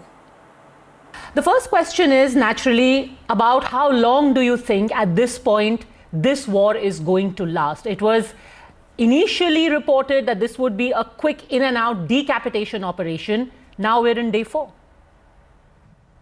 Well, the story changes quite a bit. That's a problem for Trump because he has not really carefully defined what his objectives are. And of course, achieving the objectives determines how long the operation has to continue. What he started off by saying was that it would be a regime change operation, which implies a fairly significant campaign to help destroy the instruments of state power that threaten the United States and its friends and allies in the Middle East. And it begins to convince people at the top of the regime that their days are numbered unless they go over to the opposition. Trump has changed his mind on this, and his subordinates are all over the place in terms of what they say the objectives are. One thing we can be certain of is that regime change is Israel's #1 objective. And we're obviously working closely with Israel, so that's what they're going to be after. Trump has said in the past 24 hours he thinks it might be 4 or 5 weeks, but he's prepared to go longer. And he's also prepared, if need be, to put boots on the ground. We probably have some there on the ground already, but in more substantial quantities. So Trump has a political problem in the United States, to be sure, and explaining and justifying why he's doing this. But in terms of the operation itself, I think 4 to 5 weeks is a minimum. I think this could take months. What do you think is the objective of this operation? Because we've heard of regime change. We heard of how this was a preemptive strike. We've heard of how Iran was planning to assassinate President Donald Trump. And we've also heard of how they wanted to wipe out any capability that Iran has to develop nukes. So what really is the end goal of this operation? Well, I still think it's inconclusive. It certainly is the case, by the way, that Iran has tried to assassinate Donald Trump. They've tried to assassinate me, too, because of the successful strike against Qasem Soleimani, then the head of the Quds Force, in January of 2020 in Trump's first term. I don't think that's his main motivational factor. I think what Trump wants to do is eliminate Iran's nuclear weapons program, and destroy its ballistic missile program and hopefully eliminate its support for terrorism. My logic may be different from Trump's because I think the only way you can achieve those objectives, which I think are legitimate, is to eliminate the regime. He may be prepared to stop short of that. He has said again within the past 24 hours that he looks at Venezuela as a template. That, in other words, you take out the top leader or a few and then deal with who's left. I think that's a mistake in Venezuela, but in any event, Iran is not Venezuela. The state, the rule of the Ayatollahs is much, much deeper than simply the supreme leader. To have a real regime change, you've got to go very deep into that leadership cadre and eliminate the Revolutionary Guard, which is why a campaign to achieve those objectives will take some extended period, I think. John Bolton there, exclusive with Padmaja Joshi. Moving on, an Iranian drone has struck near the U.S. consulate in Dubai, triggering a security scare in the Gulf. According to U.S. Secretary of State Marco Rubio, a Shahid 136 drone slammed into a parking lot adjacent to the consulate building yesterday, sparking a small fire. Rubio confirmed that all U.S. personnel are accounted for. Dubai authorities say the blaze was quickly extinguished and no casualties were reported. In the aftermath, police ramped up security, sealed off roads around the consulate and increased patrol presence overnight.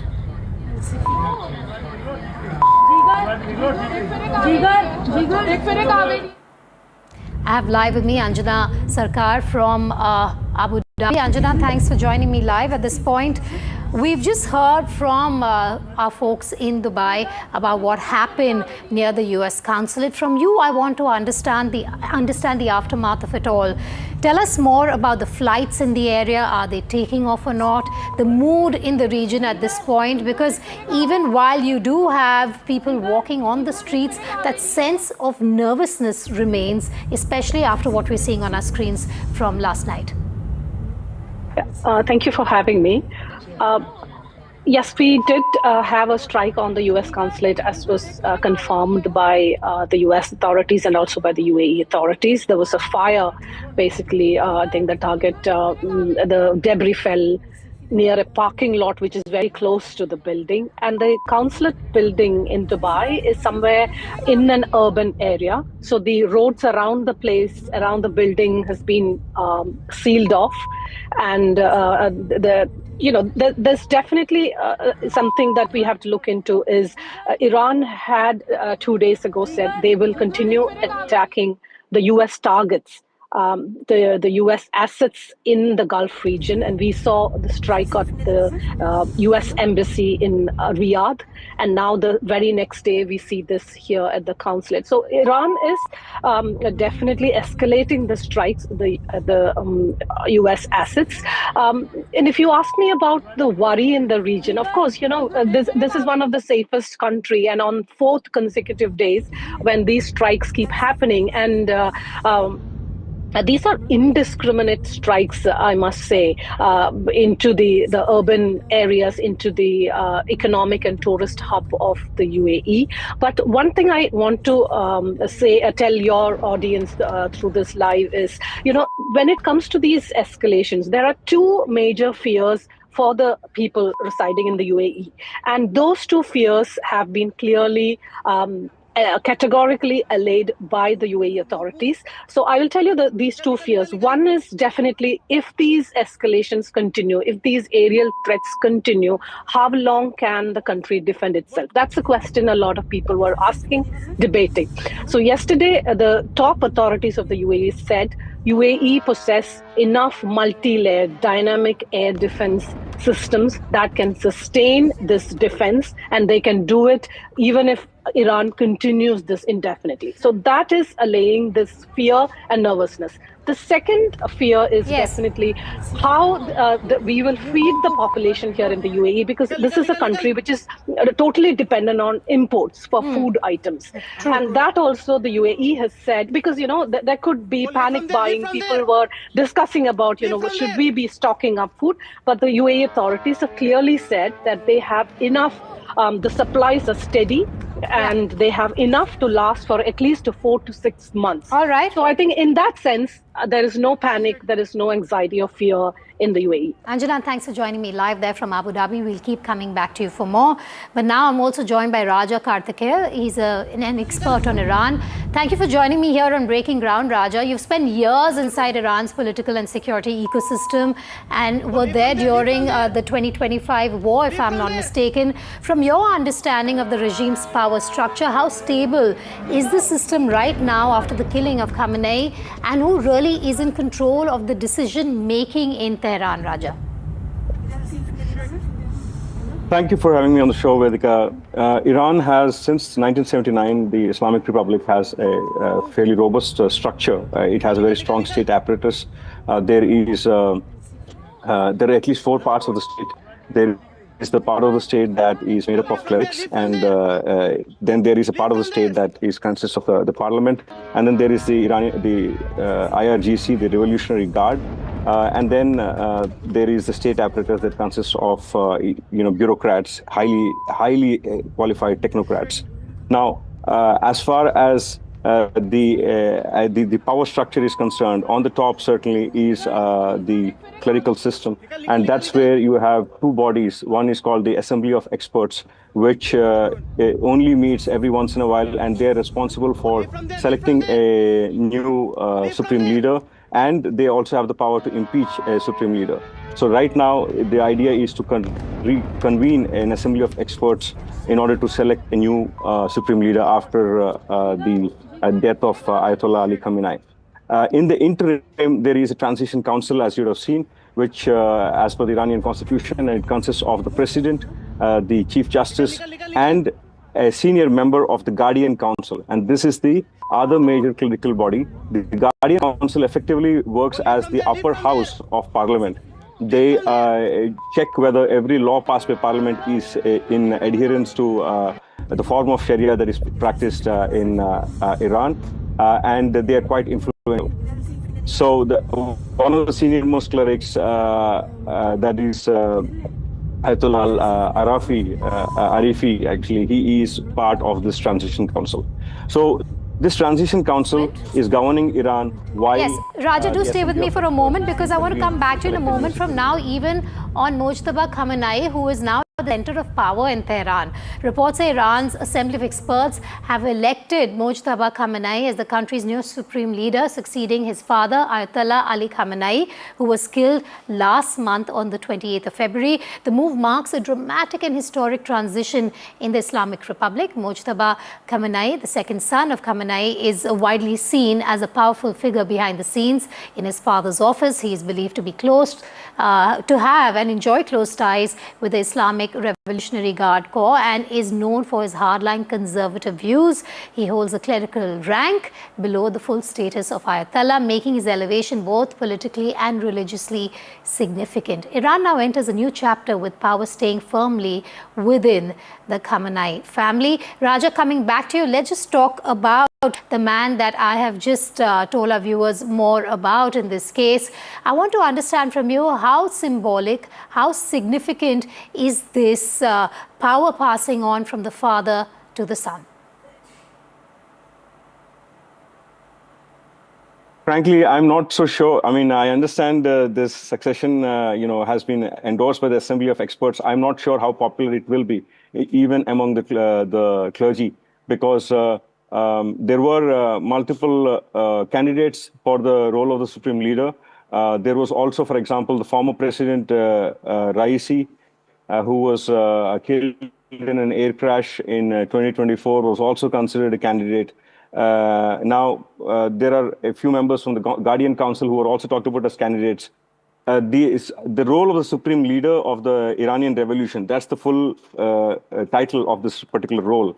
It's something that's very unique to Iran. It's slightly above the president, and it was never meant to be hereditary. I mean, any possibility of something being hereditary in this case, would if it is perceived as being hereditary, I'm sure it will lead to more controversy. And I'm not sure that this is going to, help the system consolidate. Okay. Maybe it's possible in the immediate term.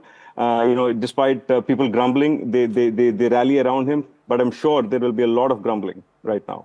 All right. Thanks for joining me there, Raja. Appreciate you being with us here on Breaking Ground this afternoon. I have another guest joining me now. She is Elnaz Narouzi, an Iranian actor. Elnaz, thank you for speaking to me here on Breaking Ground.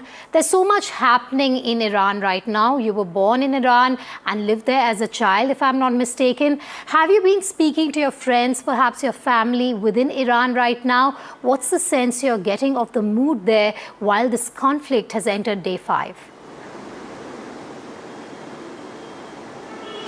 Hi, thank you for having me. Well, at the moment, I don't have any communication with my family or friends in Iran, as there is a blackout again, like always when there is unrest in Iran.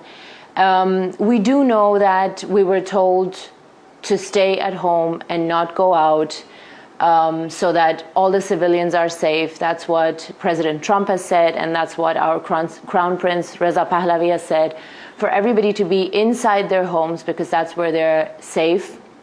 And to be very honest, when the protests happened in January or even in December, people felt more unsafe then than they're feeling now during a war. Elnaz, I want to understand from you, we were just speaking to Raja there about the succession that has been reported, that Khamenei's second eldest son will be taking over as the supreme leader. What's the sense you're getting? You've been, you were born and brought up in Iran. You have friends there. I'm sure there have been conversations around this right now. Of course, a blackout has impeded your conversations with them. But what is your reaction to this news coming in?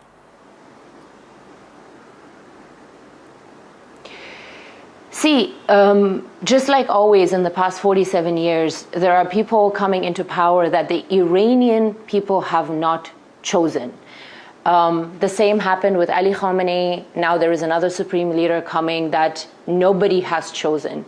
The whole point in Iran and what Iranians are trying to communicate since many, many, many years, 47 to be precise, is the fact that we would like to choose our leader. We would like to vote. If you remember, in 2009, there was a huge protest. Millions and millions of people came on the roads and they were chanting, "Where is our vote?" That was the whole point. And there also a lot of people died because people realized this is not the person we voted for, but this is the person who's in office now.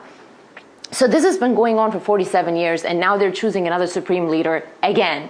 They just chose a supreme leader, Arafi, who none of the Iranians really knew, and then they striked him and killed him as well. Now it's going to be the son of Ali Khamenei, which again, nobody has chosen. So we have no comments to that. What are we going to say? Elnaz, you were born in Iran and you lived there as a child, as I pointed out right at the top. Tell me about your earliest memories of growing up under that system. You've spoken about being stopped by the morality police. When was it that your family eventually left Iran? What was the moment your parents realized it's time to leave? I don't think there was a moment where my parents realized they need to leave during my childhood. I think this is something they knew when the revolution happened in 1979. I was born into this whole mess. Me and many other Iranians were born into this. And for as long as I remember, my parents were talking about leaving because life was already so terrible in Iran. And unfortunately, this is such a sad, sad part of our lives that so many Iranians, more than 5 million Iranians are in the diaspora, and they live in America, in Australia, in Europe, all over the world because they don't have great lives in Iran. And when I look at the situation right now, my heart breaks for each and every Iranian that is inside of Iran but didn't have the chance to leave. Because this is not a conversation of yesterday or a month back or a year back. This is a conversation that's been going on since 47 years. My parents have lived it. My generation has lived it. The generation after me is living it. And unfortunately, you cannot make 19 million Iranians leave the country. So what you have to do is get the country back. And that's what Iranians have been trying forever and ever. The only problem is that right now, everybody cares about it because of the war. But before this, we Iranians have been talking about this constantly, but nobody would really hear us.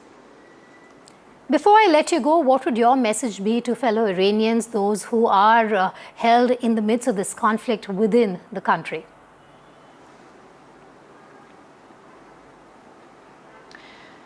I really don't know what kind of a message I can give the Iranians within the country. The only thing that we can say is stay strong, stay in your homes, hope for better days. We know, all of the Iranians know that there is no other way out other than getting help from the outside.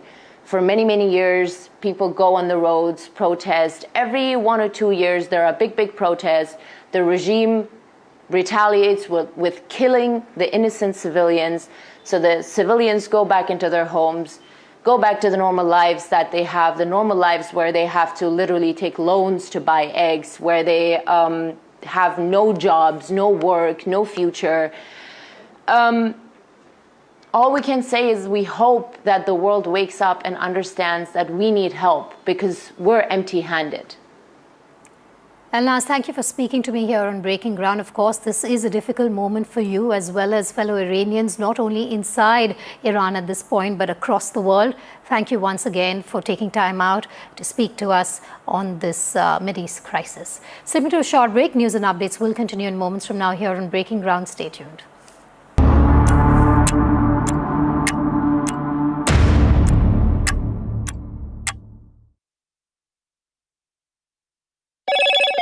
Hello, Moto. Motorola, India's leading AI smartphone brand. Motorola Signature, India's #1 camera phone. Grab Motorola Signature today.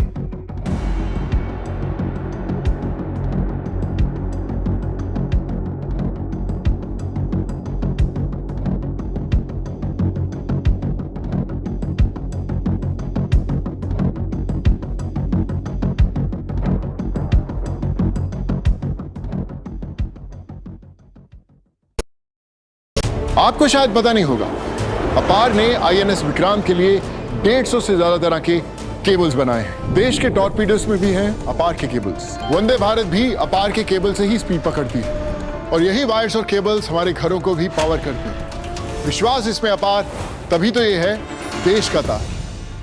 From 1983 to now, I have seen cricket evolve, but the mindset to win never changed. I tell you that what win matches and what doesn't. This T20 World Cup, let's talk cricket, controversies and more on NDTV. Straight from the heart of the newsroom to the core of the stories shaping your world. Join me, Gargi Raut, as I track all the developments as they break.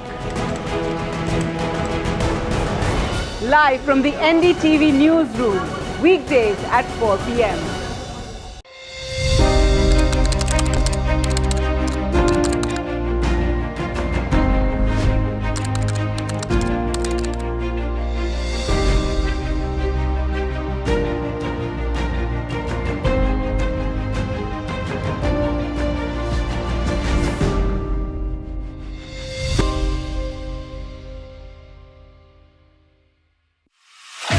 Stage that brings together India's most compelling creative voices. NDTV का creator मंच है where stories are shared, ideas are exchanged and culture takes center stage. जब देश पे हमला होगा तो सब एक। आजकल चल क्या रहा है सिचुएशनशिप, आपको पता क्या होता है? कभी मैं कह नहीं पाया। It's okay यार। NDTV Creators Munch, where creative India comes together. हो सकता है ये कहानी बन जाए और क्रिएटर्स मंच के नाम से किसी दिन मैं रिलीज कर दूं। 2 powerful days, 14th-15th March, Sundar Nursery, New Delhi.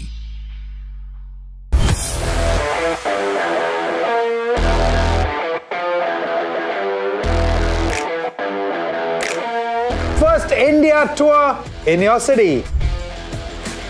Rock on with Shankar Ehsan Loy and Siddharth Mahadevan and Shivam Mahadevan. 5 times melody, 5 times masti with NDTV Good Times. Go, grab your tickets.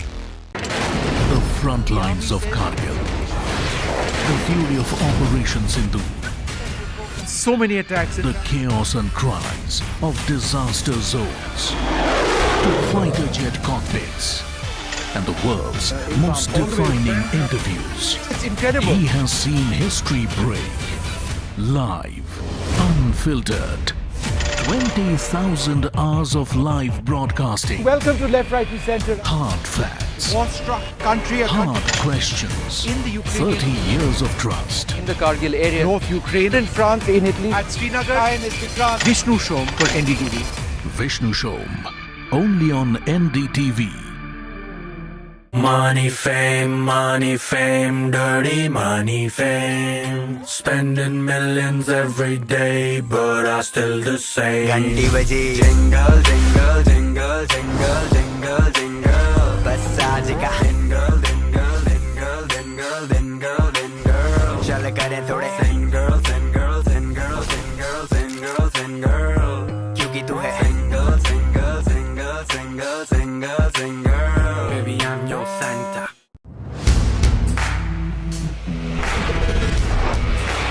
Alright team, our new order show is ready. Now we need a promo. Something cool, something sharp. Well, I'm sure we'll be having outstanding reviews, solid suggestions. Expert advice. The latest trends. It's a lot simpler. We'll help people make the right auto decisions. It's got the cool stuff, geeky stuff, serious stuff, all of it, so that you can discover, decide and drive.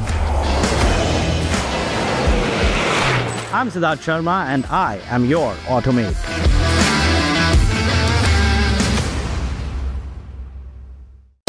After the roaring success in Delhi, Hyderabad and Mumbai, the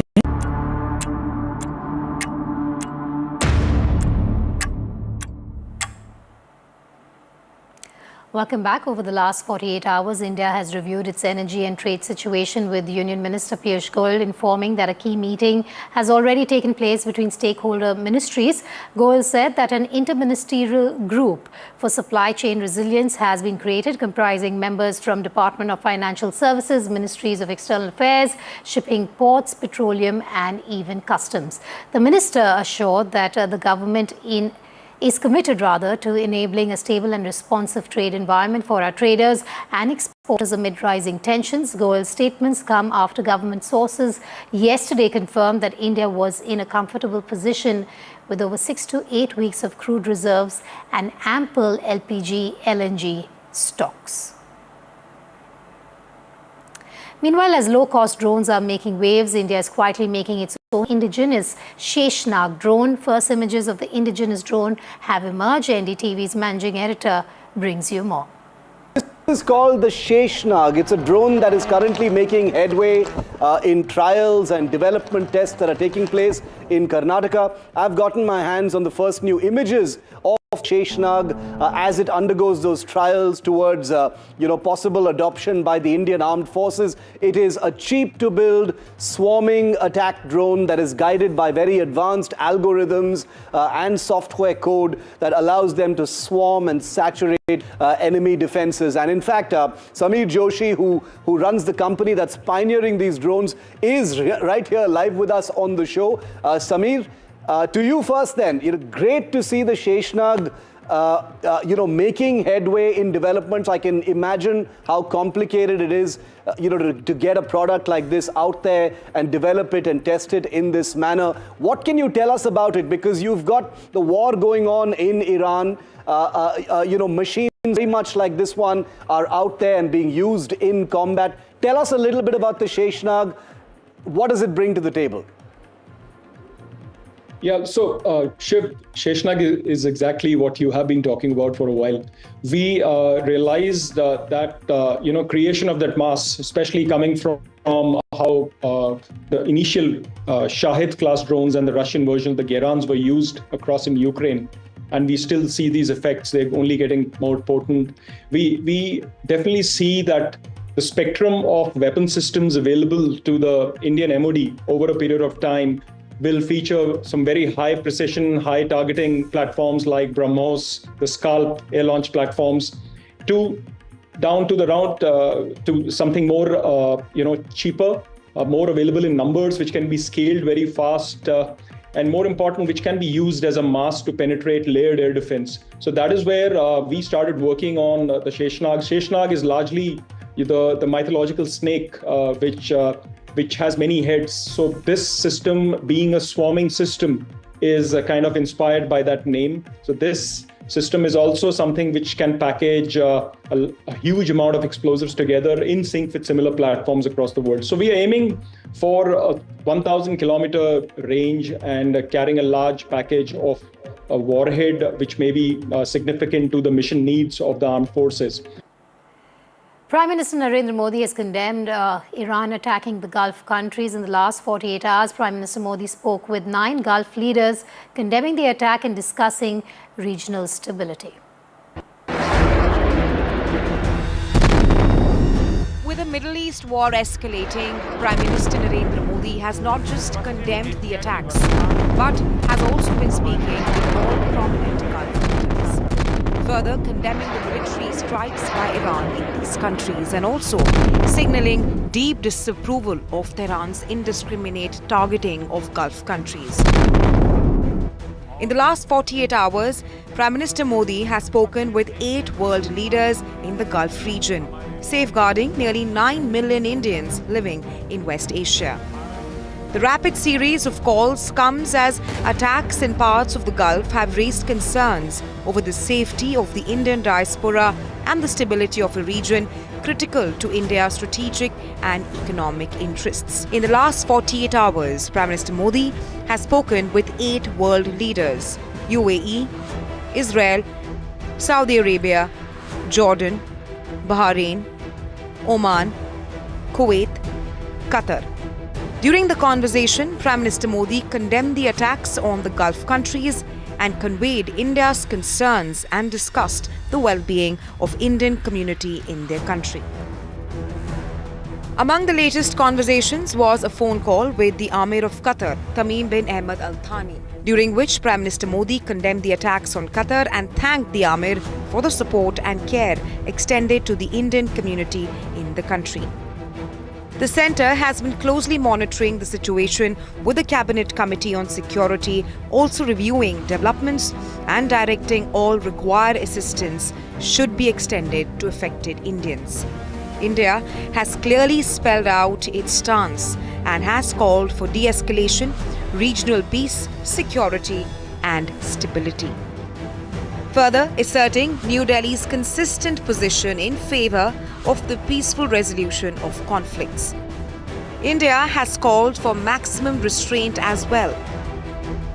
In its official response to the rapidly evolving situation, the government said that it is deeply concerned about the developments in Iran and Gulf region and emphasized that dialogue and diplomacy should be pursued to end tensions. On that note, we slip you a short break. I'll be back with the headlines and top stories on this rolling coverage on NDTV 24/7 in moments from now. Stay tuned.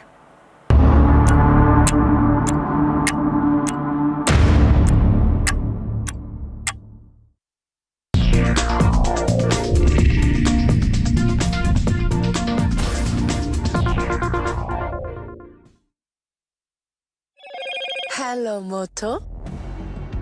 Motorola, India's leading AI smartphone brand. Motorola Signature, India's #1 camera phone. Grab Motorola Signature today.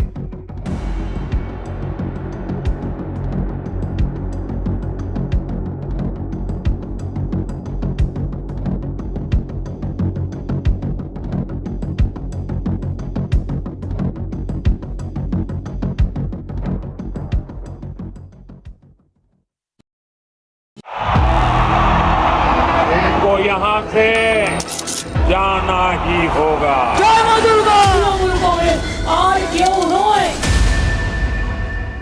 There is no bigger battle in 2026, and nobody has reported Bengal like I have. Buckle up for an unforgettable election thriller. Will the BJP breach Mamta's fortress? TMC जावे, BJP आसपे. Can Didi fight off her life's biggest challenge? BJP double engine সরকার এই লড়াই বাঁচতে হবে। Battleground Bengal with Manogya Loiwal.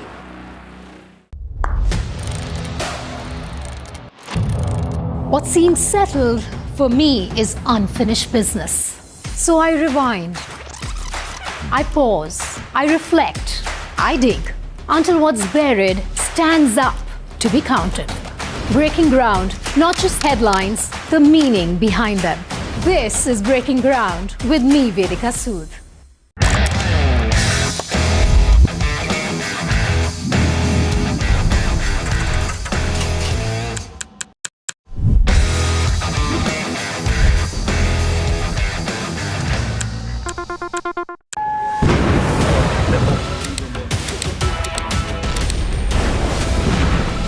West Asia at war. Netanyahu thanks Prime Minister on NDTV. I spoke to our great friend, Prime Minister Narendra Modi. Spoke to him at length yesterday. Thanked him for his standing with Israel, standing for the truth. Israel opposition leader Yair Lapid speaks to NDTV. Is there gonna be an Iranian Gandhi who will free his own people from oppression? So it's up to them. Israel Foreign Minister Gideon Sa'ar on NDTV. Israel and US going to leave Iran in a complete chaos? Do you think that there will be a civilian leader who could take over? Not Israel and not US will decide who will lead the Iranian people. The voices that matter speak first and exclusive to NDTV.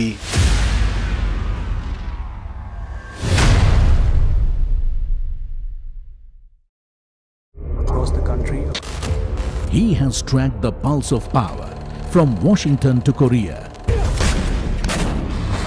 Witnessed history being made in global capitals and conflict zones. Brought clarity to complex issues of national security and international affairs. Aditya Raj Kaul, covering international affairs like no one else, only on NDTV network. The man behind Roaring Lion. Can you say a word? Israel's warfighter Prime Minister on NDTV. I spoke to our great friend, Prime Minister Narendra Modi. Spoke to him at length yesterday. Thanked him for his standing with Israel, standing for the truth, and for the enormous friendship of the people of India. They are much admired and loved in Israel. And I won't get into the details of the conversation, but I've spoken to him and I've spoken to many other leaders in the region and beyond. Thank you.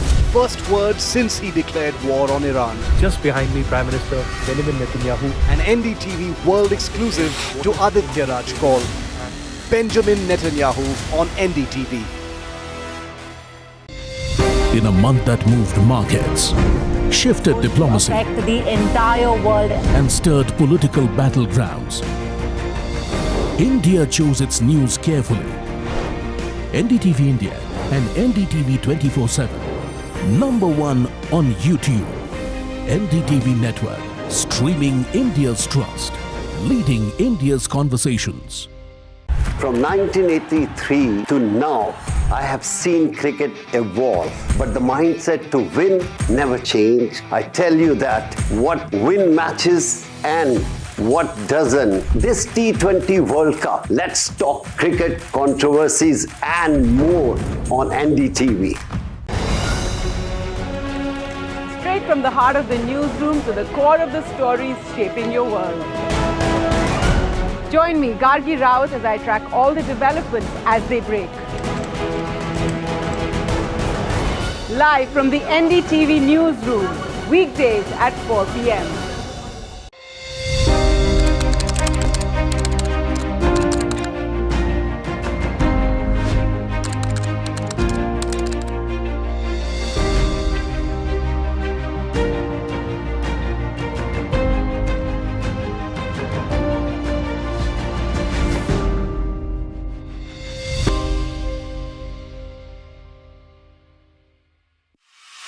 The stage that brings together India's most compelling creative voices,